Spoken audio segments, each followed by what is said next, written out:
네, 시작을 하겠습니다. 네. 권정태고요. 오늘 멀리서 오신 분들 감사하고요.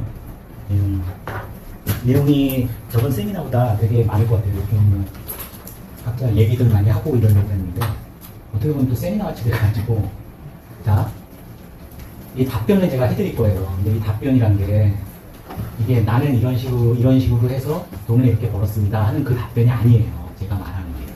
그러니까 제가 생각할 때 제가 이렇게 제안하는 매매 원칙대로 하시면 그냥 수천억에서 몇 조는 벌 것 같아요. 근데 그걸 못 하는 거죠. 그거를. 그러니까 제가 목표로 하는 매매 원칙을 기준으로 답변해 드리는 거고, 저는 이렇게 해서 돈을 벌었습니다 하고 말씀드리는 게 절대 아니에요. 착각을 하시면 안 됩니다. 현재 제가 100% 이런 사람은 없어요. 이렇게 하는 사람은 없어요. 단지 이렇게 하기 위해서 노력을 할 뿐이지, 매매 원칙이라는 거는 이게 맞고 틀리다고 할 수가 없을 것 같아요. 주식 같은 거는. 그러니까 저는 최고가에서 좀 그러니까 고가에 있는 지금 한참 좀 비싼 주식을 사라는 개념이고, 그런 분들도 많잖아요. 주식에 이제 처음에 시작하시면 좀 바닥권에 있는 주식 중에서 좋은 걸 골라서 사겠다. 근데 그게 나쁘고 틀리고 이런 게 아니라, 그렇게 해서 그걸 잘 하시면 아마 그분은 돈을 또 많이 버셨을 거예요. 바닥권에서 좋은 종목을 잡으면 상관이 없잖아요. 근데 제가 제시해서 답변을 지금 드리는 거는 걔는 틀리고 그런 원칙은 틀리고 제가 말씀드리는 뭐 주도주나 이런 것들이 맞다 이런 게 아니고, 제일 큰 건 그거예요. 주식이란 거는 저희 제일 중요한 거는 상승장세 때는 그냥 돈을 벌어요. 물론 상승장세 때도 이렇게 잘못된 종목을 고르시는 분들은 손해가 날 수도 있겠지만 대부분은 보이죠. 근데 벌 때 버는 것보다는 이제 이게 하락장세 돌아서거나 폭락이 올 때 그거에 다 털리고 이제 손실 나시는 경우가 너무 많거든요. 그러니까 그게 원칙에 담겨져 있어야 되는데, 그게 없으면은 지금 유튜브 많은 건 그런 거가 있잖아요. 그냥 들고 계속 가야 된다 뭐 이런 거, 몇십 년씩 계속 주식을 보유했다는데 저는 그건 아니라고 보거든요. 그런 건 아니고 그 엑스트 전략이 꼭 있어야 된다. 그게 주식 쪽에가 제일 중요한 얘기일 것 같고요. 이 원칙이 답이 있는 건 아니에요. 답이 있는 건 아니고 제일 리스크도 적고 확률적으로도 좋고 제가 오랜 기간 해와서 이쪽을 추구하는 것이 가장 좋다는 거를 이제 답변으로 말씀드릴 거고요. 이게 이제 중요한 얘기인데, 시세 있잖아요. 시세. 많이 이제 멘탈이나 리스크 관리나 이거에서 시세 변동이라는 거는 저희 변동성 곱하기 10포인트라고 써놨잖아요. 변동성에 지금 V+D도 있는데 그냥 인베스팅닷컴 같은 데서 보면 지금 변동성이 한 14에서 15 그 정도 될 겁니다. 그러면 15라고 하면은 나스닥 같으면 그냥 10포인트 정도를 곱해 주시면 돼요. 이게 무슨 소린가 하면은, 내가 어느 시점에 나스닥을 기준으로 말씀드리면, 나스닥을 딱 들어가면은 올라갈 것 같으면 이제 매수로 들어가고 내려갈 것 같으면은 매도로 들어가는데, 내가 그 들어가는 시점에 얘가 아무런 이유가 없이 변동성이 15라고 그러면 얘는 150포인트 정도는 오르내릴 수가 있어요. 그거 인정을 해야 돼요. 그러니까 내가 난 내려갈 것 같아서 딱 들어갔는데 올라갈 수도 있다는 소리예요. 근데 그걸 난 내려간다고 들어갔는데, 그러니까 내가 바라보는 것도 그거고 내가 돈을 배팅한 것도 그쪽이니까 이제 아래쪽으로 배팅했는데 위로 가면 스트레스를 받을 거 아니에요. 근데 대부분 스트레스라는 게 내가 기대하거나 내가 희망하는 쪽으로 미래가 움직여지지 않을 때 스트레스를 받거든요. 근데 그냥 저렇게 움직이는 게 시세야 라고 하면은 그게 스트레스가 많이 경감이 될 거예요. 그러니까 이런 거죠. 저번에 그 실업률 나올 때도 그렇고 FOMC 같은 때도 좋았잖아요. 성명서 좋았고 점도표 좋았고, 물론 그 새로 들어온 사람이 막 밑에다 찍어버려가지고 점도표가 왜곡된 걸 수도 있지만은 계속 그런 사람들을 채워주면은 좋아진 거란 말이에요. 그리고 파월 얘기하실 때 보험 얘기 분명히 했잖아요. 전 제일 중요한 포인트가 FOMC 때 25% 내려가는 거는 당연한 거였고, 블랙스완으로 나면 그때 대처하면 되는 거고, 25% 내려갔고 점도표도 생각한 대로 찍혔고, 파월이 중요한 거는 그거였겠죠. 경기 침체가 예상돼서 금리나 선제적으로 낮춘다냐 아니면 좀 보험적으로 낮춘다냐, 그게 중요했는데 보험적으로 낮춘다고 얘기를 했잖아요. 분명하게. 인슈어런스가 얘기를 분명히 했거든요. 그럴 때는 이제 올라가야죠. 근데 올라간다고 생각해서 배팅을 해야 되는데, 그냥 이렇게 말했으니까 올라간다 하고 시장이 올라가지 않아요. 그냥 거기서 대충 변동성 지수를 보고 얘가 나는 올라간다고 생각을 했으나 150포인트가 내려갈 수도 있다고 생각을 해야 돼요. 그 순간에. 내가 바로 들어가는 게 아니라. 실업률 때도 그랬었죠. 이게 그 22,000인가요? 나올 때 제가 배팅하고서 올려드렸던 거 있잖아요. 22,000이 떴어요. 그러면 아 이건 셀이야 안 좋아. 근데 그거는 이제 어떤 판단이냐면은 그게 9시 반부터 이제 나오고 10시 반에 본장이 들어가는데 사람들이 본장에서는 그 방향대로 움직이는 경향이 커요. 근데 그렇게 따지면 이제 좀 어려울 수가 있죠. 결국은 그걸 22,000을 보고 아래라고 생각하는 거에 정확하게 판단하는 게 더 중요한 게 아니었는데 제가 뭐 특별하게 생각한 건 아니잖아요. 22,000이니까 아래인 거예요. 하지만 얘가 올라갈 수도 있어요. 얼마나? 그게 한 150포인트 정도라는 거죠. 근데 더 무서운 게 뭐냐면은 저게 지난 4월인가 관세 때랑 작년 8월에 연동성 지수가 막 50 넘어갈 때가 있어요. 50이 넘어갈 때. 그때는 50에다가 10을 곱하면 어떻게 돼요? 500포인트가 움직일 수도 있어요. 그러니까 이게 단순히 150포인트 정도는 내가 생각할 때 내가 맞게 생각했어도 반대로 갈 수도 있어가 변동성이 커지면 500포인트 정도 된다는 거예요. 근데 이거는 사실 정확한 건 아니죠. 근데 저렇게 생각하는 거는 굉장히 융통성을 갖게 만들어줘요. 그러니까 이게 22,000인데 바로 내가 하방으로 하는 게 아니라 그럴 때는 이제 이렇게 되겠죠. 저렇게 잘못해서 얘가 나는 하방이라고 생각하는데 올라가면은 고점을 찍고 나왔을 때 내가 셀로 들어간다라고 생각을 하면 되거든요. 무조건 셀을 때리는 게 아니라 그런 의미에서 쓴 거고요. 그거를 그러니까 나는 맞다고 생각하지만 특히 선물이란 거는 변동성이 50 정도 될 때 지난 8월이나 이럴 때 나 오늘 분명히 장이 돌 거야 라고 생각을 할 수도 있죠. 생각을 할 수도 있고 그걸 맞췄다고 해도 그 사람은 마진콜을 당할 수도 있어요. 너무 빨리 들어가면은 거기서 500포인트가 떨어지면 마진콜 당할 거 아니에요. 그리고 나서 막 엄청나게 올라갔죠. 그러니까 오늘 내가 도는 걸 맞춘다고 해서 그 사람이 돈을 버는 게 아니에요. 그 순간에 들어가야 되기 때문에. 그러니까 되게 어려운 거죠. 선물은. 우선 레버리지 찍겠으면 가능하겠죠. 그냥 레버리지 뭐 한 내가 가능 수량이 100계약이면 20계약 들어놓고 나 무조건 버틴다. 그 이제 그런 거죠. 빅쇼트라는 영화 있잖아요. 마이클 버리 다른 건지 모르겠는데 그 서프라임 때 그걸 다룬 영화인데 그 사람이 아무리 생각해도 이 주택 정확한 건지 모르겠어요. 모기지 그 주택 모기지 채권이 이게 터무니없이 비싸게 팔리는 거예요. 시중에서. 근데 그런 상품이 없으니까 자기가 만들어서 뭐 골드만삭스나 이런 은행하고 얘기를 해서 자기가 매도 포지션을 취했죠. 근데 그 사람이 매도 포지션을 취하고 돈을 번 게 아니잖아요. 그 영화를 보면은 거의 6개월인가 1년 정도 하락을 했어요. 그러니까 매도에 쳐놨는데 하락을 했다는 거는 그 채권이 계속 유지가 됐거나 상승을 했겠죠. 옵션이니까, 일종의 옵션이니까 시간가치 때문에 계속 하락을 하니까 거의 20% 이상 손실이 난 거예요. 그건 이제 주식하고도 다르죠. 그건 무조건 그 사람이 맞는 거였어요. 터무니없게 고평가가 돼 있는 건데 그것을 숏을 쳤는데도 그 사람은 6개월 동안 그 손실을 견뎌야 됐어요. 영화에서 볼 때 제가 한 20% 이상 손실이 났었을 거예요. 그래서 영화 말미에서도 자기가 아는 모든 지인이나 아는 사람들이 인간관계가 끊어졌다고 얘기를 그때도 하죠. 그러니까 주식도 아니고 당연히 진짜 말도 안 되는 시세가 유지되는 거를 숏에 쳐놨는데도 손실이 날 수 있는 게 시장이에요. 근데 결국은 그 방향으로 가긴 가죠. 그래서 제일 좋은 거는 그런 것 같긴 해요. 이게 숏이라고 생각하면 숏을 해놓고 로스컬 안 하는 게 최고겠죠. 언젠간 가니까. 한 달 내에 갈 거야. 뭐 이런 사람. 근데 그러기가 어려운 거죠. 그건 되게 어려운 거고. 그래서 여기서 말씀드리는 중요한 거는 시세라는 게 내가 맞다고 해도 시장은 엉뚱한 방향으로 움직일 수 있다는 거예요. 근데 희한하게 그게 결국에는 내가 생각하는 건 이런 걸 많이 생각을 해요. 어떤 지표가 나왔을 때 다음날 제가 제일 먼저 하는 게 이제 환경이나 이런 거 배경으로 아침 그 나스닥 시황 뉴스를 봐요. 그러면 대표적인 게 이런 거예요. 고용 인원이 22,000명으로 줄어서 나스닥 지수가 하락했습니다. 이게 멘트가 나오잖아요. 그죠? 아니면 CPI가 올라가서 하락했습니다. CPI가 내려가서 FMC를 소화해서 그거를 떠올리는 거예요. 이 지표가 내일 뉴스에 어떻게 반영이 될까를 생각을 해보면 22,000명이 나왔으면 다른 것도 많이 나왔죠. 시험률은 그대로 예상치 같이 나오고. 근데 결국에 이슈가 되는 거는 가장 좀 핫하게 나온 그 재료로 반영이 되거든요. 본장에서는. 그건 왜곡될 수가 없거든요. 그러니까 순간적으로는 저렇게 150포인트씩 움직일 수 있는데 내일 결국 종가로 가는 거는 처음에 잡은 그거대로 가는 경우가 제일 많아요. 그래서 다음날 이게 뉴스에 나올 수 있을 만한 건가? 그거는 이제 계속 경험이 좀 있어야겠죠. 어떤 재료가, 지표가 어떤 식으로 발표가 나온 게, 물론 그거에 의해서 그렇게 된다고만은 생각을 할 수가 없을 거예요. 뉴스라는 것이 그냥 갖다 대는 거죠, 그냥. 이것 때문에 떨어졌을 거야 라고 예상하는 거지, 진짜 그것 때문에 떨어졌는지 사실 알 수 없는 거잖아요. 답변의 근거가 이런 거고, 이 선물에 대해서 이 멘탈이나 리스크 관리나 주식도 그렇고 선물의 기본은 이거예요. 이제 시스템 같이 하는 거죠, 시스템.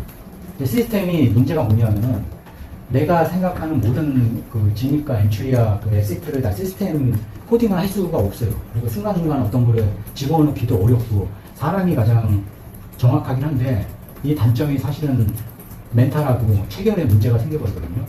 그럴 때는 그냥 이거를 정답으로 생각하면 돼요. 나는 모든 소모의 매매를 시스템으로 하는 게 제일 좋겠죠. 근데 시스템은 사람이 로지컬을 하는 거기 때문에 당연히 이렇게 좋은 성적이 나오기가 어려워요. 근데 그냥 그 외에, 그러니까 로직 그 자체는 인간이 낫다는 소리예요. 사람이 낫죠. 융통성도 있고 코딩이라는 건 금방 안 바뀌잖아. 근데 그 외의 모든 거는 시스템 같이 한다. 이거를 기본으로 생각하시면 돼요. 답변에 있어서요.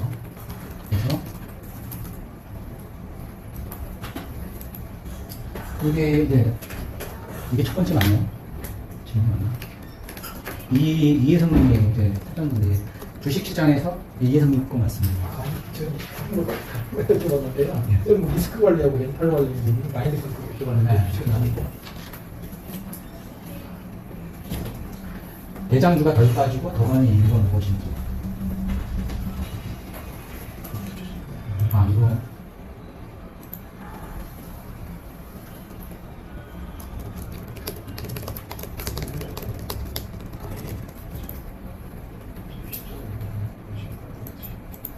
이거였구나. 죄송합니다. 어쩐지 안 맞다. 자, 리스크 관리요. 스탑로스 어떻게 설정하는지. 스탑로스는 이렇게 생각하시면 돼요. 이건 선물 위주인데, 스탑, 주식으로도 말씀드리면 선물에 있다 말씀을 드릴게요. 진입에 따라 다른 거예요. 진입에 따라. 스탑이라는 게. 그러니까, 최근에는 이제 최고가락에서 깨는 장세잖아요. 나스닥이. 이럴 때는 위에서 변곡점이니까 어떻게 보면 추세 전환이죠. 이건 좋은 전략은 아니에요. 추세가 아니니까. 그 순간에는 이제 상방인데, 계속 이제 때리는 거죠. 근데 이거의 가장 장점은 뭐냐면, 손절이 되게 조금 걸 수가 있어요. 손절. 그냥 최고점 다 걸어주면 돼요. 최고점 플러스 완팁. 근데 요새 같은 상황은 최고가를 계속 깨는 상황이기 때문에 최고점 플러스 완팁으로 보시면 돼요. 근데 가끔 이럴 때가 있죠. 그러니까 이게 방법의 문제인데 이거 어차피 하방으로 갈 거니까 손절 한 50개 위로 걸어놓으면 어떨까? 그럴 수 있잖아요. 저도 해봤거든요. 근데 그리고 이런 것도 있어요. 거의 대부분 고점을 딱 돌파하고 나면요 하나 맞고서 내려가요. 거의 80%가 그렇고 가끔 가다가 이거 타타타타 올라가요. 타타타타 올라가면 손절하면 괜찮죠. 어쨌든 싸게 손절한 거니까. 근데 찍고 내려오면은 이거 또 숏을 쳐야 되잖아요. 이게 피곤해지는 거죠. 그러면 어느 방법이 좋냐는 어느 방법이 가장 좋은 거냐 하는 건데 이게 그 0.1% 0.2%면은 요즘에 0.2%면 몇 픽인가요? 25픽이죠. 그러니까 25%네요. 그죠? 나스닥이 한 25포인트 정도 되고 0.2면 50포인트 정도. 제가 이제 손절 거는 게 저번에 그러니까 이게 5포인트 밑에서 들어갔으면 5포인트잖아요. 그리고 10포인트 밑에서 들어가면 10포인트. 10포인트면 사실 부담이 없어요. 10,000달러에서 20,000달러 손실 나거든요. 그러니까 마음이 되게 편하죠. 그러니까 이걸 막 머리를 많이 쓰면 안 되고 그냥 최고점에서 좀 걸어요. 그 진입을 좋게 하는데 맞는 거고. 근데 여기서 지난 영상 중에 이 얘기는 0.2, 0.2라고만 해도 지금 25포인트에서 50포인트잖아요. 그러면 이게 꽤 깨질 거예요. 7, 8만 부 깨질 거거든요. 제가 들어가는 기준으로. 이러면 되게 좀 크죠. 근데 저도 이제 딱 들어가면 대부분은 진입이 괜찮아요. 저는 진입이 괜찮아서 이제 한 50포인트 빠진 거 보고 로스코 걸어놓고 자죠. 자고 나면 이제 뭐 70계약 이 정도 되니까 따따따따따 이래요. 한 계약이면 땅 이러는데 한 계약은 가끔 제가 잠에 못 깰 때가 있어요. 근데 이렇게 70개가 따따따따따 하면 깰 수밖에 없죠.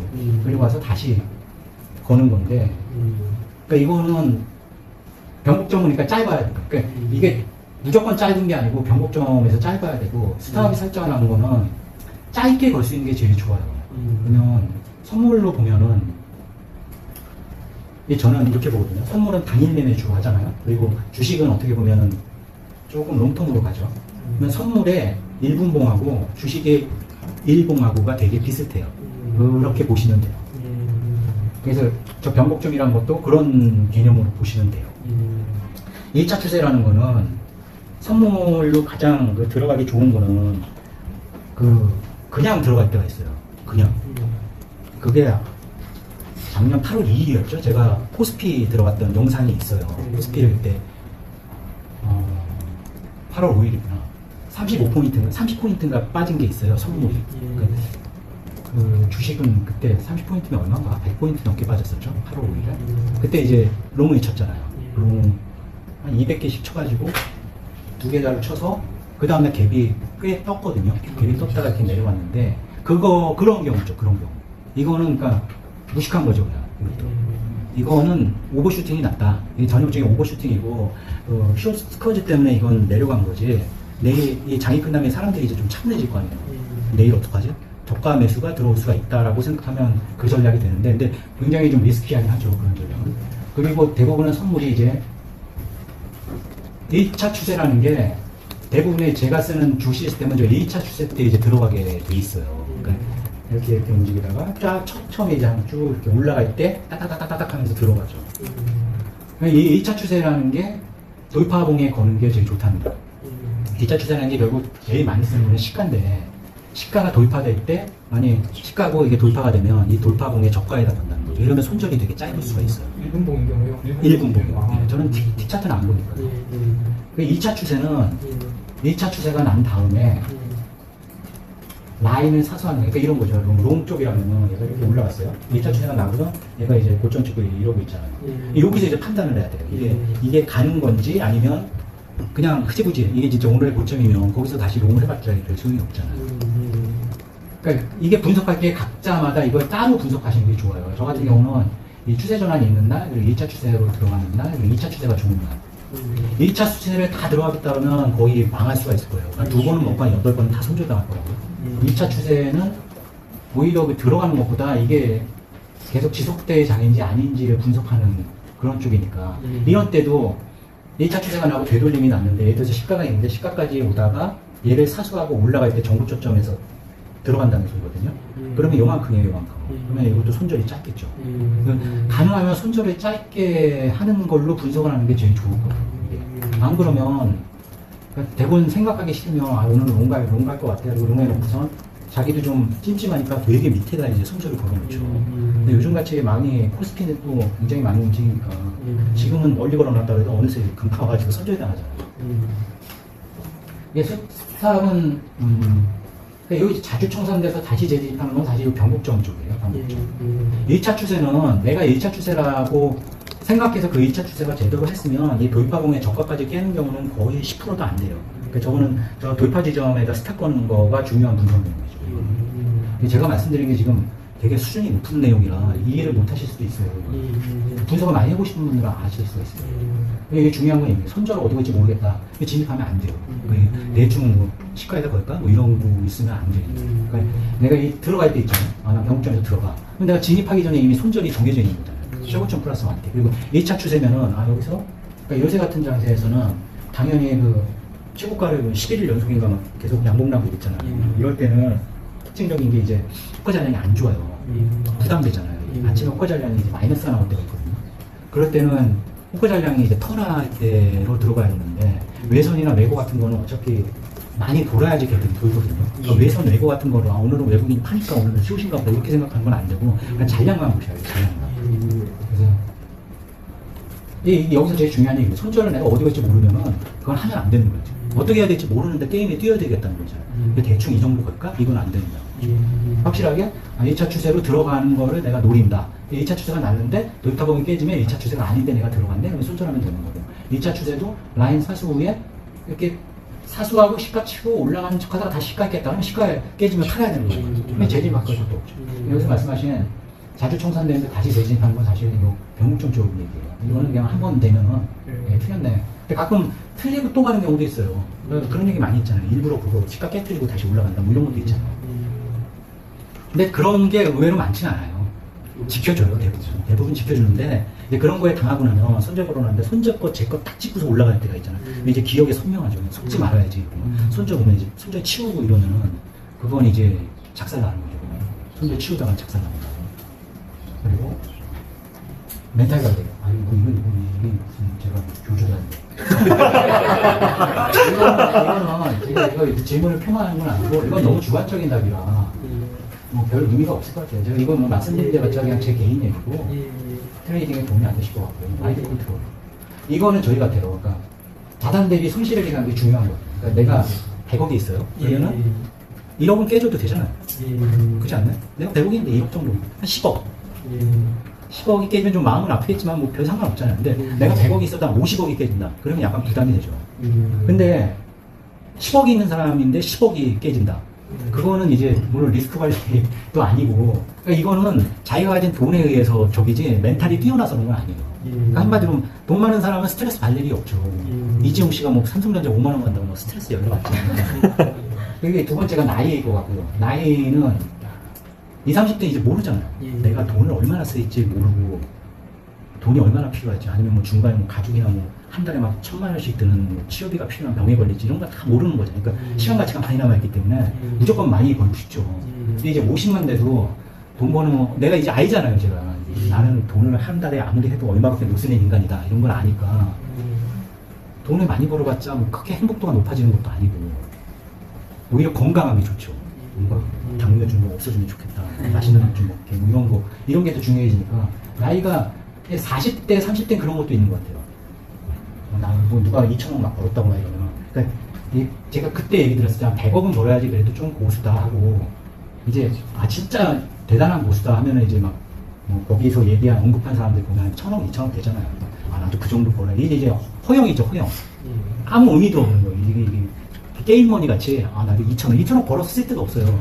이제 뭐 자기 그냥 만족이죠. 내가 매매 제일 잘해. 근데 이제 그것도 이제 나이가 들어가면 해결이 돼요. 다 부질없는 거예요. 이게 되고 손실후 복귀 기억이라는 거는 한 10억을 깨졌잖아요. 근데 뭐 예를 들어 뭐 6월 달인데 한 6월 초까지 이제 10억이 깨졌어요. 그러면 한 말까지 한 20억을 벌었어요. 그러면 7월 달에 10억이 깨져도 그렇게 스트레스가 심하진 않아요. 또 그거 20억 벌겠지. 그러니까 내가 어느 정도 깨졌어도 그거를 복귀한 기억이 있을수록 이제 스트레스가 적어지겠죠. 그거는 이제 제가 잘나서 그런 게 아니라 이게 다 이제 플러스가 되는 거예요. 자산이 점점 늘어나면서 그렇고 나이가 먹어가면서 그렇고 손실 후에 복귀되고 복귀가 빨리 됐다. 그 시스템이라는 거는 이거 보여드릴 건데 수지라고 표시하나 이게 이제 제 시스템인데 이거 어떻게 봐야 돼요? 8,814억 이거 저기에요. 그 레버리지랑 그 매매 수수료 같은 게 빠진 거라 실제 수익이 이게 아니에요. 이게 시스템의 이제 함정인데 8,814억의 수익이 났잖아요. 이거 믿으시면 안 돼요. 리포트 손익이에요. 리포트. 물론 실전으로 계속 했지만 손실 난 게 7,321억이잖아요. 이게 무서운 거죠. 나는 8,814억을 벌었어요. 근데 어쨌든 7,321일을 깨졌다. 이 소리예요. 스트레스를 많이 받는다면 이미 사망했겠죠. 그러니까 시스템은 주식은 안 그래요. 주식은 안 그렇고 주식은 단기 투자할 때면 10일을 매매하면 한 9번은 수익이 나야 돼요. 근데 선물은 당연히 이제 손실 나는 날이 더 많죠. 이제 버는 날이 이제 많이 보니까 추세 추중이니까 더 번 뿐이지. 그래서 이런 거를 하면서 많이 단련은 된 것 같아요. 깨지는데 익숙해진 거죠. 그러니까 이렇게 깨져도 뭐 벌 때가 된다. 9월 초가 좀 연속으로 깨졌었어요. 근데 그런 거 있잖아요. 연속으로 깨지면 다음 주쯤 터지겠다 하면 터져요. 터지기만. 너무 늦게 터져서 그렇지. 1.2 정도면 이거 지금 이 정도면은 하면 안 돼요. 이 시스템을 돌리면 안 돼요. 지금 여기 1,493억이라고 나오는데 이거 80% 빠져야 되거든요. 이게 23년치인데 2003년부터잖아요. 20년 되고. 그래서 이게 중간에 이제 답변에 말씀드릴 건데 그 답변 내용 중에 그런 게 있었거든요. 가장 큰 게 뭐였냐. 이게 이제 코스피 선물이에요. 나스닥은 아닙니다. 코스피랑 나스닥은 전혀 달라요. 코스피 선물은 처음엔 좋았죠. 블루오션일 때는 좋았었는데 그땐 뭐 그러니까 50억 가지고 그냥 70억을 벌었었어요. 그냥 시스템만 돌리는 거. 또 시스템도 아주 후진 시스템인데 그걸로 로직도 몇 개 없어가지고 로직 하나 가지고 250개에 들어갔었어요. 지금으로 따지면 500개에 들어가고요.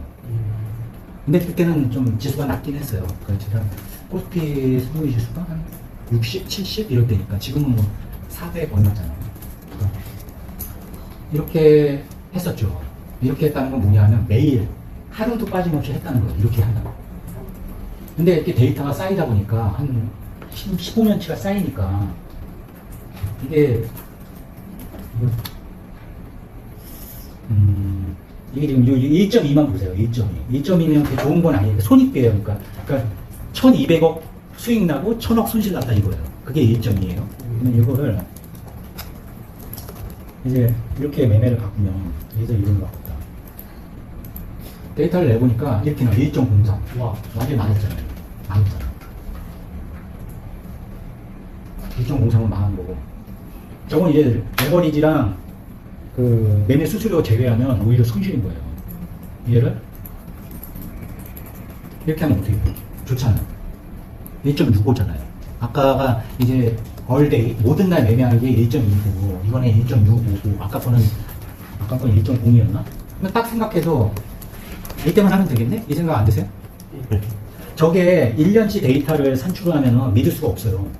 작년에 이랬는데 올해는 달라질 수도 있잖아요. 이게 한 5년치만 해도 의구심이 들어요. 이게 20년치잖아요. 조금 신뢰성이 있어요. 실제로 전질 분석을 해도 괜찮으니까 실제로 그걸 적용해서 그래서 그 질문 중에 그 가장 큰 결단을 내는 게 뭐냐 하면 저는 코스피 선물에서 피터링을 한 거예요. 로직 피터링이 아니라 매매, 그러니까 추세가 있는, 결국은 저렇게 본 날은 추세가 있는 날이 많았다는 거거든요. 이럼에도 불구하고 이게 지금 금액으로 적어서 그런데 그러니까 160억을 걸고 100억을 손실 났다 그거예요. 그래서 60억을 더 버는 거죠. 1.65라면. 1.65니까 6,500을 더 버는 거네요. 그래도 수익 난 날은 387일이에요. 손실 난 날은 505일이고. 이게 좋은 거를 피터링 한 거에도 불구하고 이런 거예요. 이거 실 데이터입니다. 이건 뭐 시뮬레이션 한 거 아니에요. 그러면 이거 아까 리스크 마인드 컨트롤이라고 그러셨는데 387일은 기분이 좀 괜찮죠. 그렇네. 근데 505일은 안 좋죠. 돈이 깨진 거예요. 보통 1억에서 많이 깨지는 한 10억 깨지잖아요. 근데 그거를 갖다가 이제 깨지는 한 스트레스 더 받으면 벌써 전 이미 죽었죠. 이거는 좋고요. 그러니까 저기 죄송한데 네. 여기 기존의 손익이 시스템 돌렸을 때 그 당시 시스템 돌렸을 때 나온 것들 다 기록하시는 거예요? 이거는 지금 시스템 거를 손익이에요. 실전 손익 아니에요. 지금 시스템을 과거로 다 적용해서 수익 숫자를 바꾸신 건가? 그게 지금의 시스템을 돌리면 그게 무슨 의미가 있냐. 그건 최저가가 보던데. 이건 다 그 리얼 타임이에요. 대답이 적어놓은 그러면 이게 궁금하실 게 있잖아요. 이거는 그러니까 이게 제가 필터링 한다는 게 이거고 이거 보여드리는 건 처음이에요. 내부 데이터를 이거 보여드리면 안 되잖아요. 요일도 궁금하실 거 아니에요? 요일. 무슨 요일날 추세가 많이 나와요? 무슨 요일날 추세가 제일 많이 나와요? 수요일이요. 수요일. 근데 이거 실제 데이터로 보시면 분명하게 나타나요. 이게 월요일거든요. 1.05잖아요. 저건 못 벌어요. 근데 월요일날 그렇다고 저기만 나는 건 아니에요. 10억 이상 수익 난 날이 57일이가 되잖아요. 근데 날짜 수가 이게 워낙 많긴 하다. 622. 이게 아닐 텐데, 이거 데이터가 아닌데. 이것도 아니야? 월요일이야. 수요일에 보면 제일 좋죠. 1.66이죠. 굉장히 좋죠. 그러니까 만약에 나는 로직 잘 못 만들고 코스피 승리만 하고 싶다. 그렇다면 수요일날만 하면 약간 확률이 높을 수 있죠. 살아남은 확률이. 근데 수요일날이라고 안 깨지는 건 아니에요. 이거 보면 수요일날도 확실히 더 많이 깨지잖아요. 이제 확실히 10억 이상 번 날이 많죠. 그래서 코스피 선물은 로직을 잘 만드는 거에 처음에 집중을 했었어요. 근데 나중에 신호 나오는 거 보면 뭐 기술적 지표를 쓰든 뭐를 쓰든 비슷하게 나와요. 신호가. 그러면 결국은 이 추세 추정 시스템을 오늘 돌릴까 말까 를 결정하는 건데 현재까지는 지금 연구된 게 이거예요. 그 장 시작 전에 데이터로 핸들링을 해가지고 들어가는 거예요. 근데 내가 추세를 들어간다면은 장 전에 거가 데이터가 더 정확하겠어요? 아니면 장 초반이라도 조금 더 보는 게 낫겠어요? 조금이라도 더 보는 게 정확하겠죠. 그래서 그쪽으로 지금 집중을 하고 있어요. 코스피 쪽은. 코스피는 이게, 그냥 코스피를 나 1년 내내 코스피를 매매한다. 그럼 털릴 수밖에 없고요. 수익이 나빴자 또 그 돈 빼가잖아요. 세금으로 11% 빼가는데 살아남을 수가 없는 시장이에요. 코스피 선물은. 이거는 그렇게 말씀을 드렸고요. 이거 두 번째 질문. 이분이 전형적으로 질문에 답이 있는 분이에요. 대장주가 덜 빠지고 더 가는 이유는 이건 제 생각입니다. 대장주라는 것은 결국 작은 주식들, 작전주들 있잖아요. 세력주나 작전주는 개인이 움직이거나 아니면 개인도 이제 모이니까 일개 개인이겠죠. 근데 주도주가 되려면 결국은 기관이나 외국인들이 주도적으로 사는 주식이에요. 대장주가 덜 빠지고 더 가는 이유는 그것 같아요. 기관이나 외국인이 사는 거가 가는 거예요. 결국에. 근데 대장주나 주도주는 매수하기에 항상 부담스럽다. 이게 왜 부담스러운지 모르겠는데 제 생각으로 이해하기에는 주도주라는 게 좀 비싸잖아요. 방산주나 뭐 조선주는 좀 약하죠. 뭐 삼성전자 지금 옛날에 6만 원 할 때도 안 샀는데 지금 8만 원 넘어서 사기가 좀 그렇잖아요. 그러니까 부담스러운 거죠. 그 얘기 같아요. 근데 결론적으로 말씀드리면 이게 제일 맞아요. 제가 근데 주식 투자 제가 올리는 거 보면 왜 저 사람은 주식을 할까? 그 생각 하시는 분들 있을 거예요. 주식을 왜 하지? 보면 그러니까 밤에도 잠을 못 자고 낮에는 주식하고 코스피 선물하고 잠을 언제 자지? 이렇게 하는데 저는 이 주식을 원래는 단기 투자를 했었죠. 근데 단기 투자로 많이 벌었었어요.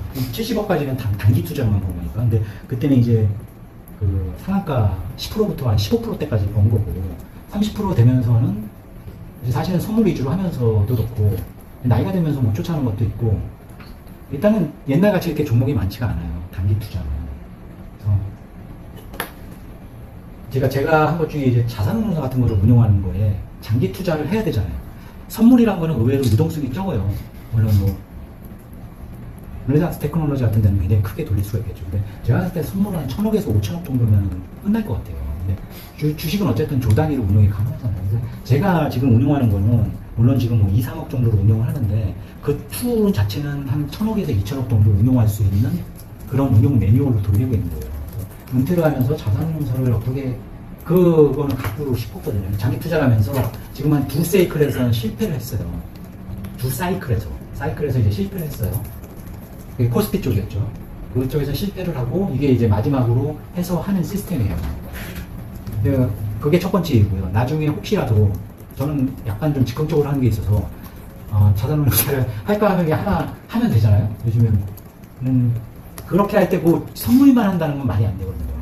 주식을 할 수 있는 어떤 게 있어야 되잖아요. 근데 그 주식이 상승장세에서는 당연히 다른 데보다 수익이 높아야 되고 하락장세에는 피할 수 있는 그런 어떤 시스템을 만든다든가 인프라를 만든다는 생각으로 운영을 한 거고요. 그 방식 중에 제일 좋은 게 이 시스템이라는 주도주를 쫓아가는 방식인데 이거는 뭐 다른 영상에서도 많죠. 근데 질문하신 걸로 보면은 매수하기에는 항상 부담스러운데 이 부담을 느끼시면 안 돼요. 그러니까 주도주를 사기로 했으면은 주가가 비싸다고 해도 비싸다고 생각을 하시면 안 돼요. 얘가 지금 200%나 올랐네, 400%가 올랐네가 아니라 얘가 앞으로 더 갈 수 있는 힘이 있느냐 없느냐 그걸로만 보셔야지 현재 얘가 52주 최저가 대비 100% 200% 올라서 난 부담스럽다. 이거는 좋은 마인드는 아니에요. 여기 이제 답을 써놓으셨어요. 부담스러워서 못 사는데 사야 되는데 난 이래서 못 사라고 쓰신 것 같아요. 효과적인 접근 방식이 없죠. 이거 부담을 느끼지 말아야 되는 게 문제지 이거 자체는 그러니까 그렇게 생각해. 제가 번역한 책 중에 그 니콜라스 다비스가 주식 투자로 나는 250만 불 벌었다 이 책이 있어요. 그게 250만 불이 지금 되게 적은 돈인데 그분이 1950년대 분이라 지금으로 따지면 한 4, 50배 되죠. 그래서 한 1억 불은 넘지 않을까요? 지금 가치로 따지면. 그래서 꽤 많이 보신 분이고 거기서 이제 그분 얘기한 게 이제 박스 이론이죠. 근데 저는 이제 상한가 따라가 박스 이론하고 상한가랑은 약간 비슷한 게 있는데 그 사람은 장기 투자에서 이제 박스 이론이니까 신고가 돌파 이론인 거고 당연히 신고가 돌파하니까 매수하기에 부담스럽죠. 신고가에서 고르니까.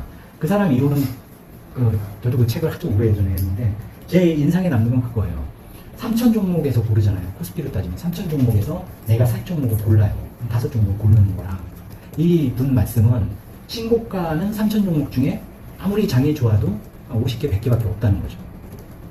근데 나의 목표는 뭐냐? 주식의 목표는 신루타 종목을 잡는 거다. 1000% 가는 종목을 잡는 거예요. 근데 3천 종목 중에서 1000% 넘는 걸 잡는 거랑 신고가 돌파한 종목은 하루에 50개? 아무리 장이 좋아도 50개씩 나오면 50개 중에서 잡는 거랑 3000개에서 잡는 거랑 50개에서 잡는 거랑 그럼 자기는 50개에서 잡겠다는 거죠. 그러니까 이미 100% 올라온 종목에서 1000% 갈 거를 잡는 거가 더 쉬운 거죠. 3000개 종목 중에서 10m 종목은 못 잡죠. 3000개 중에서 어떻게 보죠. 그래서 주식에 대한 거는 무조건 이게 맞다고 봐요. 그러니까 주도주 중에서 대장주. 그래서 주로 하는 방식은 이제 계속 100% 종목들 옆에다 해놔놓고 장에서 이제 심심할 때 있잖아요. 선물도 이제 매매하면 할수록 손실 나는 날. 이런 날은 이제 그 종목에 대한 걸 다 보죠. 레포트 보고 뺄 건 빼고. 가끔가다 그런 종목 있어요. 한 몇 년 전인데 대한망직, 뭐 박림, 뭐 이런 거 있잖아요. 작전주들. 그거의 특징은 한 특정 집단이 이제 끌어올린 거잖아요. 그런 거 이제 말로가 비참하죠. 따지기 좀 어렵고. 근데 이거는 이제 똑같이 작전주예요. 주도주도. 기관하고 외국인이 작전을 건 거예요. 그렇게 생각하시면 되는데 그렇게 막 폭락시키고 이런 거 없다는 거예요. 그게 시대 트렌드에 맞춰야 돼요. 당연히 이런 걸 해야 돼요. 장기 투자에. 그리고 좋은 게 제가 영상에서 말씀드렸던 게 99년에 4,300% 수익 나고 2000년에 코스피가 반토막 나고 코스닥이 4분의 1 토막 날 때 저는 살아남았습니다. 주식에서 100% 수익이 났습니다. 말씀드렸잖아요. 그때는 단기 투자만 해서 그렇거든요. 근데 지금은 제가 단기 투자를 안 하잖아요. 그러면 저 때는 그걸 어떻게 빠져야 되냐 이거죠. 왜? 떨어질수록 살 게 많잖아요. 삼성전자가 8만 원한테 사야 되는데 7만 원 되면 더 사야 되는 거 아니에요. 6만 원 되면 더 사야 돼요. 근데 이게 하락장세인데 7만 원이라고 사면 또 6만 원 떨어지잖아요. 그러면 자연스럽게 안 사야 되거든요. 그 방법이 사실 이 방법이죠. 당연히 10% 이내에 밖으로 나가떨어질 테니까. 처음에 나타나는 현상은 로스컷이 나올 거예요. 로스컷이 막 나올 거예요. 로스컷이 자꾸 많아지면 그냥 줄이면 돼요. 비중도 줄이고 일단 선별할 종목이 없죠. 그러니까 제일 중요하게 생각하는 게 주식 투자에서 엑시트가 매매 원칙으로 나와야 돼요. 엑시트 전략이. 그렇지 않고 내가 사고를 해가지고 이게 다시 올라갈 거라 다시 내려갈 거라고 판단을 하면 그 판단이 맞을 수 있냐는 거죠. 안 맞죠.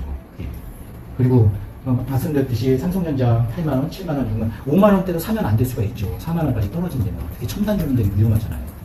첨단주는 진짜 위험해요. 미래는 점점 더 바뀌잖아요. 옛날에 뭐 MP3 만들었던 회사, 아이리버 같은 회사, 그거 되게 비쌌었죠. 근데 막 떨어지잖아요. 근데 MP3 요새 누가 사요? 휴대폰에 다 되는데. 그 회사 망했잖아요. 망했나? 망했는지 요새 잘 되고. 네. 스마트폰. 그러니까 소니 같은 회사, 제 소니도 옛날에 TV 같은 거 되게 좋게 만드는데 지금은 엔터테인먼트 회사잖아요. 회사가 이제 완전히 바뀌지 않는 한 그 주 수익 모델이 없어지면 회사가 그 주가가 0으로 수렴할 수도 있거든요. 그래서 엑시트가 제일 중요한 거예요. 만약에 뭐 유튜버 분들도 그 전략이 이제 무모하다는 생각은 그냥 죽을 때까지 보유하고 뭐 자식한테 물려주자. 그거는 아니라고 봐요. 근데 제 생각이 틀릴 수도 있는데 그 월봉만 한번 봐도 그렇게 생각을 못 할 거예요. 어떤 종목을 새로 매수하려고 할 때 내가 매수했던 가격이 근거로 작용하는 경우가 많은 것 같습니다. 심리적 편향을. 이걸 심리적 편향이라고 말씀하셨는데 이게 안 좋다는 것을 본인이 이미 아신 것 같아요. 그러니까 그런 경우 있죠. 제가 뭐 어떤 거 시어스 탱크 팔았었죠. 그게 한 70% 수익 나고 팔았었어요. 또 샀잖아요. 뭐 두산 에너빌리티도 모스컷 했다가 또 샀다가 또 팔았다가. 근데 저는 그걸 잘 까먹어요. 왜 팔았는지. 이거 기록하는 사람분도 있어요. 그러면 이게 이건데요. 인간의 본능은요. 좋은 매매의 지각 거의 90% 이상 도움이 안 돼요. 인간의 본능이라는 게. 근데 인간의 본능이 뭐겠어요? 내가 10,000원에 샀으면 10,000원 이하에는 팔기가 싫은 거예요. 나도 싫죠. 그럼 모든 사람이 다 그래요. 내가 파는 순간 그게 찍히잖아요. 이게 미실현 손익하고 실현 손익하고 틀리잖아요. 그래서 원금 집착하면 안 된다. 내가 산 지니까는 의미가 없다. 의미가 있을 수도 있어요. 선물 같은 데는. 대부분 이제 매매 잘 하시는 분들은 나의 지니가가 엄청난 지지선이 돼요. 근데 매매 좀 못하시는 분들은 아무 상관도 없고요. 근데 그렇게 감안을 해도 지니가는 선물해 보신 분들은 이게 좀 더 심하죠. 근데 주식에다가 이거 지니가 매도가 이거죠. 내가 15,000원에 내가 뭐 손절을 했든 이익을 실현했든 15,000원에 팔았어. 근데 난 15,000원보다 더 비싼 가격에는 사지 않아. 라는 게 본능이에요, 본능. 근데 이거 아무 근거가 없고. 매매랑은 아무 근거가 없어요. 자기 만족인 거죠, 자기. 그냥, 내가 15,000원에 잘 팔았고, 난 14,000원에 다시 재매수했어. 그냥 자기 위안이고 자기 만족인 거지. 그러니까 내가 10,000원에 샀다가 20,000원에 됐는데, 20,000원에 팔았어요. 근데 25,000원에, 이건 더 갈 것 같네. 25,000원에 사서 30,000원에 팔면 되는 거 아니에요. 이걸 20,000원 밑으로 내려올 때까지 무조건 나는 그 위에서는 죽어도 못 사. 그러면 놓치는 거죠, 그 정도. 그러니까 이거는 빨리 이걸, 여기 본인도 아시는 것 같아요. 이렇게 하면 안 되는데 난 왜 이럴까? 하고 쓰시는 것 같은데, 이러면 안 되는 거예요. 이게 본능이라. 본능이라 이렇게 하시면 안 돼요. 이거를 극복하셔야 되는데, 이게 진짜 어려운 것 같아요. 왜냐하면 본능이잖아요. 태어나면서부터 가지고 나타나는 게, 왜 주식 안 해보신 분들이 제일 위험한 게, 본능대로 매매를 많이 하시기 때문에, 손해가 나면 안 팔리죠. 이제, 그게 제일 크죠. 손해가 나면 안 파는 거. 이거는, 그러니까 생각을 해보셔야 돼요. 이게 내가 무슨 이유가 많이 분석을 해서 결국은 분석으로 인해서 매매 원칙이면은 그걸 믿고 따라갈 수가 있어요. 근데 이게 내가 혹시 그냥 내 기본으로 싫어서 안 하는 행동인가, 손절을 못 하는 건가 하면은 그거를 빨리 타이피를 하셔야죠. 본능대로 하면은 사람이 질 수밖에 없어요. 여기 답변 맨 처음에 그거 써드렸잖아요. 시스템대로 하라고. 시스템은 어떻게 할까? 그거죠. 시스템이 좋은 종목을 골라내고 뭐 진입과 그것들을 엑시트를 정확하게 판단하기는 더 어려울 거라고 봐요. 근데 손절은 칼같이 하겠죠. 그리고 시스템에 내 매도가보다는 더 밑에서 사게 코딩을 해놓는 사람이 있을까요? 말도 안 되는 매매 원칙이잖아요. 내 매도가보다 다음에 살 때 무조건 밑에서 사야 된다. 그걸 코딩화 시켜서 안 낼 거 아니에요. 그 시스템을 안 해보신 분들 그러면 그건 잘못된 거예요. 그냥 본능인 거예요. 본능. 그걸 다 피해야겠죠. 그리고 현재 시점에서 다른 직업이나 경제적 대안이 없고 시드론은 3억 원이 전부이네요. 상대비는 이거는 너무 이런 사람이 자기 남편이라 그러면 결혼하시겠습니까? 안 되죠. 3억이면 저는 70억 정도 있을 때 전업을 했어요. 70억이 있을 때도 좀 월급쟁이였어요. 솔직히 뭐 꼬박꼬박 월급이 나오는데 그게 내가 1000만 원을 벌었으면 요즘 뭐 생활비로 200, 300은 써야겠죠? 300을 빼야 되죠. 그거 얼마나 스트레스도 크고 많이 손실이 나면 어떡해요. 원금이 까지는데. 그러니까 이거는 기본 본인이 하기 싫어도 뭐 편의점 알바이트든 그러니까 투자금은 놔둬야 된다는 게 제 생각이에요. 투자금. 그리고 이제 몇십억, 한 70억 정도 되면 이게 투자금에서 좀 생활비 뭐 몇백이 빠져나가도 잘 몰라요. 빠져나갔나? 이걸 모르는데 한 10억만 있어도 한 달에 300씩 빠져나간다면 이게 돈이 막 빠져나가게 보이니까 뭐 이게 중요한 문제는 아닌 것 같은데 이건 좀 반대예요. 경제적 대안이 없어. 안 되죠. 일단은 삶에 생존하는 게 문제 아닙니까?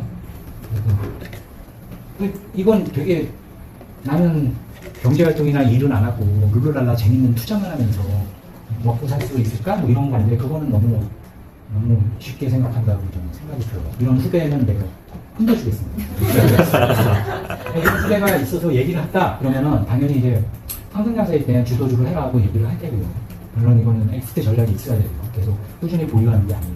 그 엑시트 전략이 매매 원칙에 이렇게 스며들어 있어야 돼요. 매매 원칙을 내가 충실히 지키다 보면 살 게 없네? 내 잔고가 주식이 살 게 없으니까 내 잔고에 주식이 없으니까 아무리 하라고 해도 손실이 안 나요. 그거 되게 어려운 겁니다. 지수가 4분의 1 토막이 났는데 수익이 100% 난다는 게 진짜 전 지금 생각해서 자랑스러워요. 되게 잘한 거예요. 왜냐하면 진짜 10만 원짜리 주식이 막 1,000원, 2,000원까지 떨어졌거든요. 근데 수익이 100%가 났어요. 그건 잘한 거죠.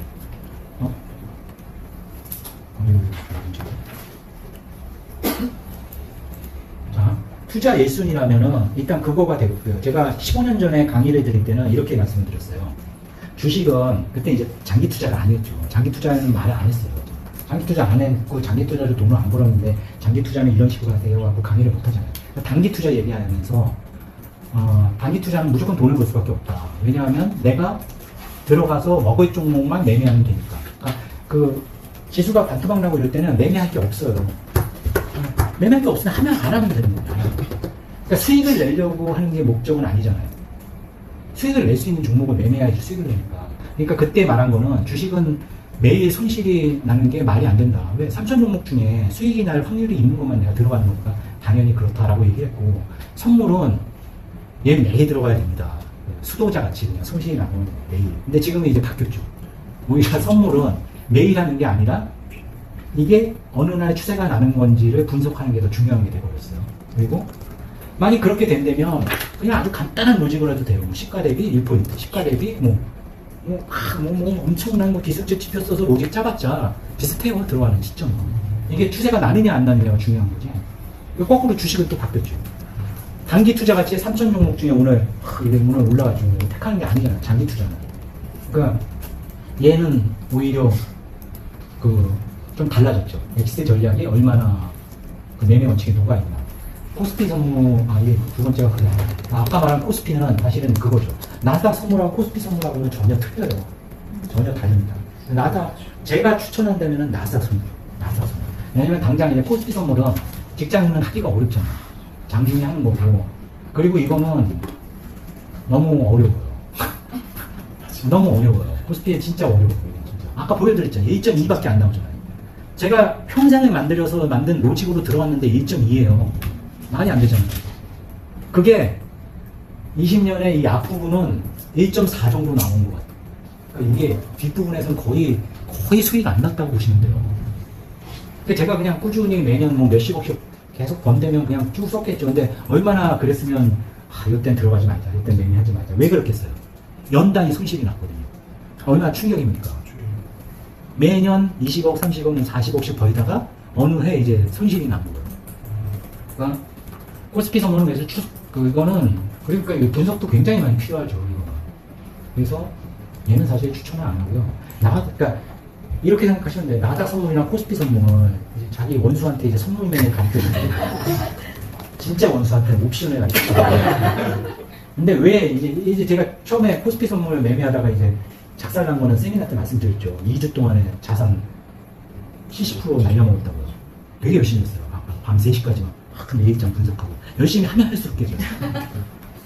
그러면 그렇게 깨졌는데 그때도 비슷한 말씀을 드렸죠. 왜 돈을 70% 벌고서 다시 저걸 할 생각을 했나? 이거 괜찮은 거다 이거. 열심히 해서 벌고 안 벌고가 결정나는 게 아니라는 거죠.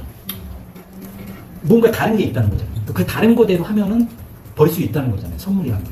그럼 거꾸로 얘기하면 그냥 이 인간의 본능대로 얘기하면 무조건 깨져요. 나 코스피 선물이나 나스닥 선물이나 그냥 깨질 수밖에 없어요. 왜? 이 상대편이 게임자가 누구예요? 게임자가 고ld만 삭스, 메릴 린치 얘들이 알고리즘 하는 건데 걔들을 어떻게 이겨? 나스닥 선물 타겟 게임에 그래서 해외 선물 쪽을 하면서 처음에 생각했던 거는 눈에 보였던 게 CPI 같은 거였죠. CPI. CPI는 이게 나오네? 이게 들어가면 되는 거 아니야? 이게 굉장히 이제 해외 선물 몰입되었죠. 물론 그 전에 제가 2005년인가 그때 이제 해외 선물을 한 적이 있죠. 시스템으로. 근데 그 활발하게 나스닥 선물을 한 건 아니니까 이때 들어가면 돈을 버네. 아주 단순했던 거죠. 실제 들어가서 돈이 벌리네. 그때 처음에 딱 들어갔는데 잡혀가지고 200만 불 벌었거든요. 그때 더군다나 제 아들이 옆에 있었어요. 그 CPI 발표하는 거 불러주는데 실은 그 얘기 안 듣고 들어간 거예요. 그 얘기 듣고 들어가면 잡을 수가 없죠. 그때 어떤 현상이 있나 한번 분석을 했더니 수익했다가 내려가더라고요. 아니면 탁 했다가 올라가는 게 있어요. 그러면 이거 어떻게 이거 미리 걸어놓으면 안 돼요. 미리 걸어놓으면 만약 한쪽으로 쫙 쏠면은 이게 그러니까 내가 얘에다 걸었어요. 했다가 내려가면 어떻게 돼요? 망하잖아. 망하는 거잖아요. 바로 마진 콜 로스 콜 나가지. 그래서 그때 연구한 게 뭐냐면은 나오면서 얘가 왜 그런가 이제 저는 그 CMA 그게 CM인가 아니면 고래인지 모르는데 미국 증권감독국에서 그 전문 투자자 그거를 등록을 했어요. 저는 등록을 하라고 그러더라고요. 안 하면 왜 미국이 난 한국인인데 왜 너네가 얘기한 대로 안 하면 어떠냐? 그러니까 증권사에서 그러면 매매를 거부당했습니다. 바로 다음날 이제 제출을 했어요. 서류를 제출하고 그래가지고 그래서 전문 투자자 등록이 돼 있는데 연구를 해보면 되게 단순해요. 저는 이제 연구하는 거 되게 좋아하니까 CPI 막 해서 연구했더니 요 현상이 난다. 이거의 무위험 리스크는 뭘까? 이거 했을 때 밑에다 보면 되는 거 아니야? 위로 가면은 체결이 안 되는 거고 위로 갔다가 내려가면 체결되면은 대박 아닐까? 했는데 그게 체결이 된 거예요. 그래서 그때 70개씩 4개 들어갔으니까 74, 36, 동영상 올리는 게 있죠. 탁 하면서 제 아들놈 이거 옆에서 보다가 탁 해서 체결됐어요. 체결됐다. 와서 봐봐. 이게 그때 한 200만 불 정도 수익 나거든요. 그게 딱 한 2분? 2분 정도인데. 그러니까 그놈이 그걸 한번 이제 취직할 생각을 해요. 왜냐하면 걔도 돈을 아껴서 미국 유학할 때 이제 5만 불 붙여주세요. 막 이렇게 막 되게 미안하게 얘기를 했었거든요. 근데 눈앞에서 그렇게 막 2분 만에 200만 불 버는 거 보니까 이건 참 다른 세상이구나. 근데 그게 이제 되게 제 매매 중에서도 되게 좋았던 매매죠. 그래서 그런 건 이제 지표 매매인데 이제는 그건 안 돼요. 그 다음에 또 그렇게 체결된 게 한 번도 없어요. 당연히 안 될 수밖에 없는 게, 9시간에 보면요, 잔량이 한 1분 전부터 그냥 없어요. 허공이 없어요. 그러니까 이게 막 100포인트, 200포인트 되는 게 잔량이 없어요. 내가 거꾸로 생각해서 거기다 누가 잔량을 깔아놓겠어요. 밑으로 내려가면 내 거 체결되면서 작살나는 거고. 그거 주문 내놓는 사람 자체가 바보지. 스탑은 내놓을 수 있어요. 근데 스탑도 이게 페이크 났다가 타면은 거꾸로 들어가니까 죽지. 그거 이제 저는 어떻게 보면 문빨 같아요. 지금 생각하면. 분석이라고 나름대로 했는데 그 현상이 매번 나는 것도 아니고 이럴 수도 있잖아요. 그때 이럴 수도 있잖아. 그러면 이제 망하는 거잖아. 올라갔다고 걸었는데 밑에서 치는데 그런 경우가 한 번도 없었더라고요. 그러니까 살짝 위에 그러니까 왜 그런가 여러 가지를 알아봤는데 숏세력이건 롱세력이건 마지막으로 한번 죽이려고 한번 하는 게 있다고 그러더라고요. 근데 그게 시간이 절묘한 게 발표 전이에요. 발표 전이에요. 발표 나면서 나는데 발표 전에 보면 막 이러잖아요. 전략도 없고 이러다가 탁 하면서 이제 쫙 내려가잖아요. 그러니까 그거는 그런 거고. 그래서 타겟이 매매라는 건 그러니까 그거죠. 내가 오늘 예를 들면 매매를 한다. 그러니까 어제도 이제 숏을 쳤잖아요. 숏 걸어봤자 이거 10포인트예요. 보시면 아시겠지만 최고점 대비 10포인트에서 잡은 거예요. 그럼 이제 그저 이제 기도는 안 하지만 이제 그렇죠. 개파락 떨어진 다음에 쭉쭉 내려가라. 월요일 날. 아니면 그냥 청산하잖아요. 바로 청산하잖아요. 바로 청산하고 코스피. 근데 이제 약간 희망이 있는 게 그전에는 희망이 없었던 게 코스피 쪽이 워낙 셌었어요. 근데 금요일 날 코스피는 살짝 조정을 받았죠. 근데 이제 아니면 그냥 하면 돼요. 아니면. 근데 이게 제일 불안한 게 계속 숏을 너무 한 달째 친 건데 이게 휴일 효과 있고 그 숏을 안 치기가 좀 애매하잖아요. 근데 이제 잠은 못 자죠. 잠은 잘 못 자는 게 문제죠. 이 속도로 하다가는 이게 충분히 답변이 되셨나요? 네. 이게 앞에서 이미 답을 있으신 것 같아요. 근데 이건 극복을 하셔야 돼요, 개인적으로. 이건 몰라서 못하는 게 아니라 내가 잘못된 걸 아는데도 이 본능을 한다는 게 되게 어려운 거죠. 그래서 이걸 결론적으로 말하면 첫 번째는 주식 장기 투자. 옛날에 이제 주식 단기 투자라고 했지만 지금 제가 안 하니까 상승장세. 근데 이게 딱 이거죠. 상승장세에서만. 상승장세, 하락장세를 모르니까 그게 매매 원칙이 있어야 된다는 거고. 이 나스닥은 타겟이 매매라는 게 이것도 설명이 이거 가지고도 3시간 하겠는데. 타겟이시라는 게 그거예요. 제일 많이 해보니까 결국은 모르잖아요. 지표만 보는데 그거예요. 3,000 종목 중에 신고가 돌파 50종목, 100종목만 분석한다. 이거 같이 나스닥 모든 날 중에 지표가 발표되는 날만 보면 어떨까라고 생각을 한 거예요. 그래서 직원들한테 좀 시키면 되죠. 이거 쫙 뽑아놔. 그러면 쫙 뽑아놓잖아요. 제 대표적인 게 CPI, FOMC, 그리고 트럼프가 뭐 얘기할 때, 뭐뭐 할 때. 그건 아까 말씀드렸죠. 내일 아침 뉴스에 트럼프가 관세를, 상관세를 매기면서 지수가 폭락했습니다. 그걸 생각하는 거예요. 그 앞에 붙을 단서가 발생될 수 있는 날이 뭘까? 그거가 이제 타겟이에요. 나머지는 모르는 거예요. 알 수가 없는 거예요. 나머지 기술적 지표가 이거 다 개소리예요. 기술적 지표 그걸 어차피 말씀드렸잖아요. 150포인트가 움직일 수 있는 거기 때문에 내가 아무리 150포인트 위에다 걸어놓을 수는 없잖아요. 5만 가지 방법을 써도 다 말하는 거예요. 그냥. 그러면 지표를 분석하다 보면 분석을 해보세요. 가장 쉬운 게 이거예요. 분석하다 보면 첫 번째 느낀 게 차착 이게 나오잖아요. 9시 반이면 이렇게 봉이 이래요. 그러면 이 윗점하고 아랫점하고 뚫는 쪽으로 갈 확률이 높다. 100%는 아닌데. 근데 상당히 그게 높은 적이 있었어요. 요즘엔 조금씩 또 안 맞는 것 같긴 하더라고요. 근데 그런 어떤 기준점을 세워놓고 잡아가면 돼요. 근데 중요한 거는 이걸 지표가 봤을 때 내가 어떻게 해석할 수 있는 능력이 있어야 되잖아요. 그거는 사실 경험이 중요한 것 같아요. 그러니까 이걸 막 백테스트로 찾아보고, 그러니까 옛날 거, 인베스팅닷컴에 1년 전에 CPI하고 차트 띄워놓고 보는 거죠. 그거랑 저같이 1년 전에 실제 그날 잠에 깨서 그날 매매한 거랑 똑같진 않잖아요. 그리고 매매일지 쓰셔야 돼요. 그래서 내가 어떤 걸 보고 판단할 수 있는 지표나 뭐가 FOMC나 이번에도 그렇죠. 근데 이번 FOMC도 얼마나 어려웠어요, 이게. 내려갈 때는 이게 고점인데 얘들이 그냥 진짜 재료에 팔리나 막 이랬다가 결국엔 나중에 꾸역꾸역 다 올라가서 고가에 뚫어버리고 그 고가에 뚫어버리잖아요. 300포인트 주무시면서. 그래서 타겟이라는 게 결국은 지표 발표이래요. 지표 발표. 저는 운이 좋았죠.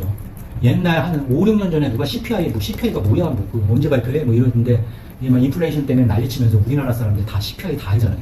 CPI, PPI. 지표 발표일 날 보니까 변동성도 커지고. 그리고 대표적인 게 이제 변동성 큰 때. 그때도 많지가 않아요. 변동성 한 30 넘어갈 때. 그날에 이제 보면은 대표적인 게 이제 4월, 관세 발표할 때랑 작년 8월에 지수 폭락할 때. 요거를 분석하시면 돼요. 그 외에는 매매하시면 안 돼요.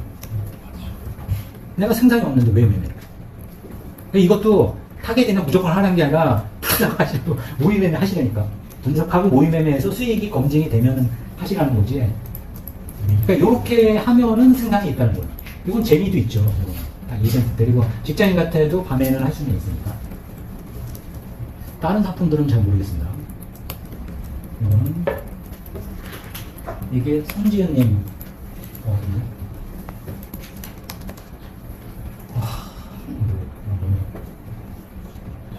종목 선택이 타율이 높고 타이밍이 높고 이건 어떤 거 보냐면 이거 제가 완벽한 건 아닌 것 같아요. 왜냐하면 저는 선물 트레이더잖아요. 주식에 많이 저긴 안 해요. 근데 이제 종목 이렇게 따로 이제 매수 후보라고 이렇게 모아놓죠. 시간 날 때마다.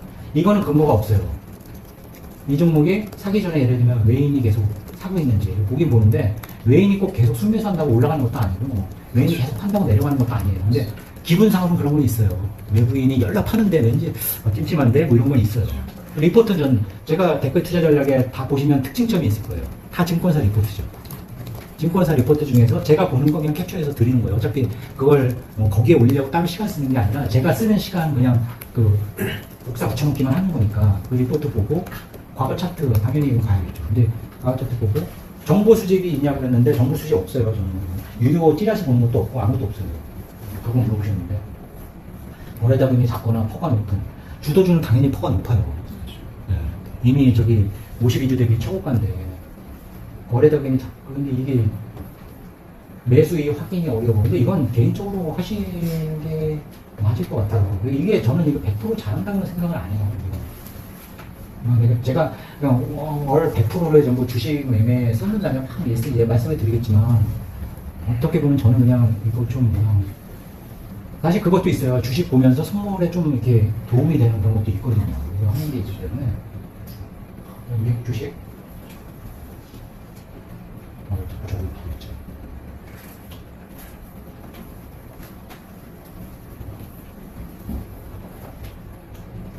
이거는 이거 실패한 거죠. 미국장 전 너무 빨리 팔아버렸죠. 계속 지금 선거도 숏하면서 좀 힘들잖아요. 이걸 롱으로 했으면 얼마나 많이 벌겠습니까? 그죠? 근데도 지금도 숏을 할 수밖에 없다고 봐요, 저는. 근데 보시면 아시겠지만 숏을 한다고 제가 숏 해놓고 그냥 계속 기다리는 그런 건 아니에요. 계속 해주기 때문에 그 와중에도 코스피도 마찬가지인데 이렇게 올라가는데 요 떨어지는 요 숏을 계속 먹을 수도 있어요. 사실은. 근데 그게 이제 힘든 매매죠. 이 롱으로 이제 그때 롱 해서 먹는 게 훨씬 크지. 이 롱 중에 숏을 먹는 거는 되게 이제 시작을 잘못 어려운 길로 들어선 거죠. 이게 인터미션이네. 반도 안 했네. 요것만 끝내고 잠깐 휴식 시간을 갖고 질문 시간을 가져야 되나? 이거 지금 3분밖에 안 했는데. 요것만 마무리하고 끝내겠습니다. 요거 끝입니다. 세 분 거였네요. 근데 너무 알찼습니다. 네? 너무 알찼습니다. 이게 세 번째 게, 두 번째 건 이제 그만 얘기할까요? 저는 이거 실패했어요. 제 거 보고 막 미국 주식 다 파신 분들 있으면 미안할 것 같아요. 신법. 성재님, 제가 노안이 좀 있어가지고. 손절 얘기인데요. 신법에. 그냥 손절은 이거예요. 손절이, 이 말은 이제 한자로 다른 뜻이겠죠. 잘라나 뭐인데, 이 손을 자른다고 생각하시면 돼요. 손을. 그러니까 선물 매매를 자꾸 잃어버리면은 손을 잘라라. 그것도 똑같아요. 손절은 무조건 하는 거예요.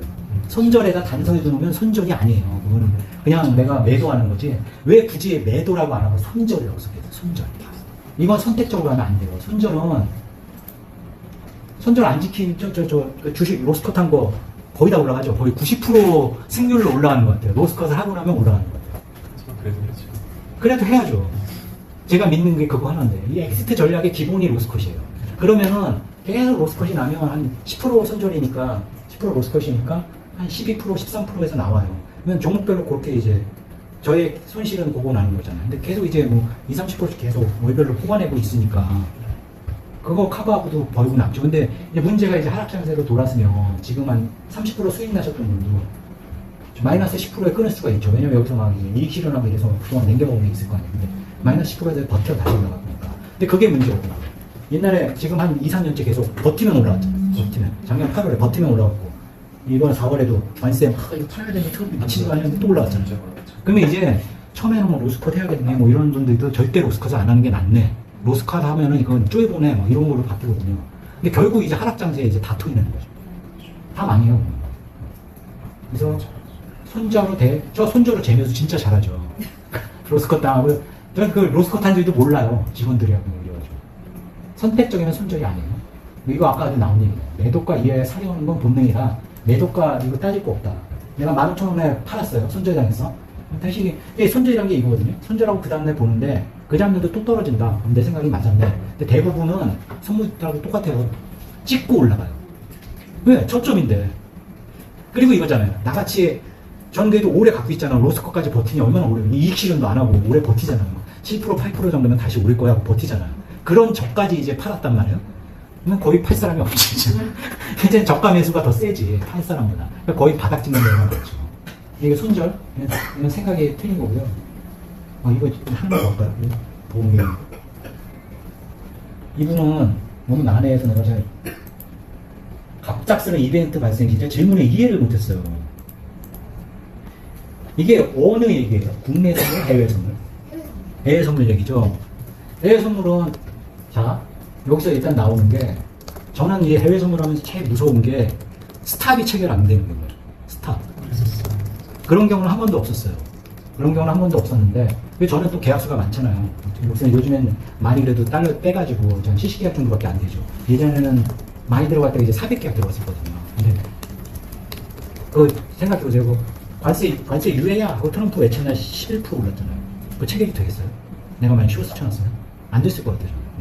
플러스 네이티 걸어놓은 사람은 체결이 안 됐을 것 같아요. 그 뉴스가 나오면서 이게 슈팅을 쏴버렸으면. 근데 이게 뭐예요? 질문의 의도가? 스탑이 그런 식으로 안 체결되고 올라가거나 망하는 거. 나는 이미 손실이 엄청나게 난 상태면 그거는 이제 그건 그건 그냥 망했다고 보시면 돼요. 그거는 최악인 거죠, 최악. 내가 컨트롤 수 없는 건데, 그러니까 코스피 선물 같은 거는 어떻게 되어 있냐면 시스템이 저희는 몇 틱 이상으로 싸요. 몇 틱 이상으로 싸요. 0틱으로 못 쓰죠. 왜냐하면 많이 날아가면 한 300개씩 날아가는데 그걸 딱 0틱에다 써놓고서 자 체결시켜 주시오 이러면 되나요? 강제 체결시켜야 되잖아요. 근데 강제 체결시켰는데 그런 거예요. 이제 코스피도 재료가 나와서 이게 올라갔어. 체결 안 될 수가 있잖아요. 그러면 얘는 자동 정정을 해가지고 강제 체결을 또 시켜요. 코스피 같은 경우는 루틴이 있어요. 예스트레이더 같이.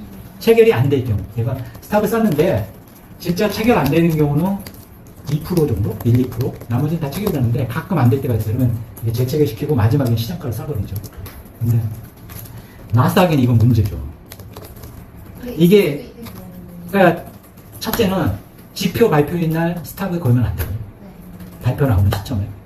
그리고 트럼프가 뭔가 얘기할 분위기야. 제가 어제 보신 분, 제가 댓글 투자자에게 이렇게 썼을 거예요. 오늘 미중 통화가 있어서 얼마에 걸어놓고 자러 갑니다. 이거잖아요. 그건 무슨 소리냐면 트럼프는 그 사람이 이제 지 맘대로 올리잖아요. 자기가 올리는 거 아닐 거예요. 왜 올려? 그러면 올리겠죠, 누가? 올리면 좋게 쓴단 말이에요. 그래서 나쁜 것도 좋겠어. 그래서 일단 트럼프가 올라오면은 올라갈 거예요. 근데 여기서 숏을 쳐? 그냥 안 되잖아요. 트럼프가 그 언제 올릴지 계속 잠을 안 잘 수도 없잖아요. 그래서 거기다 걸어놓고 그 위에다 이제 걸어놓고 깨면은 이제 그거 또 다 좋게 써놨더라고요. 그래서 숏 잡은 거고요. 이거는 저도 어떻게 할 수가 없어요. 무조건 체결시켜야 되지 않겠어요? 만약에 이런 경우가 그냥 참사라고 보면 돼요. 참사. 이게 싫으면 장을 지켜보고 있어야 되고. 이런 적은 없었죠.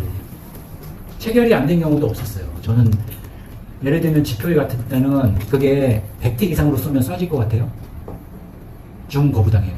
CME에서. 그래서 그게 매번 바뀌어요. 그래서 그 전에 세팅을 해야 돼요.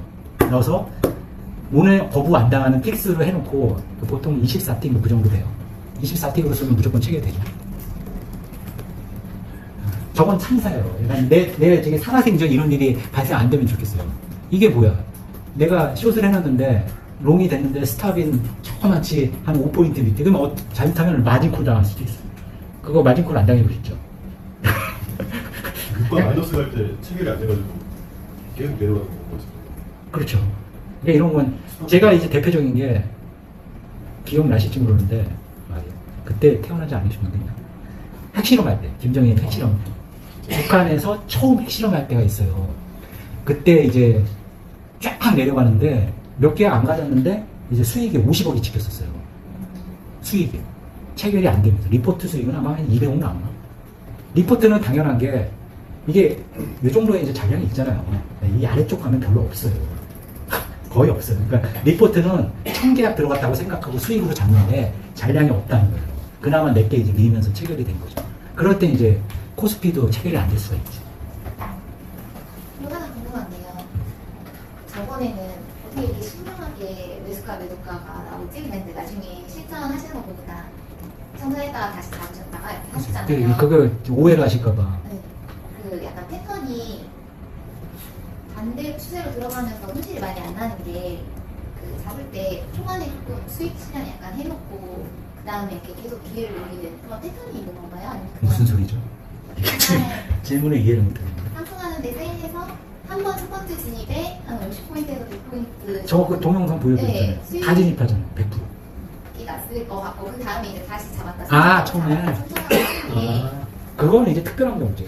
처음 때도 실패한 거지. 수익이 났든 제가 그 5만 불 먹자고 들어간 게 아니잖아요.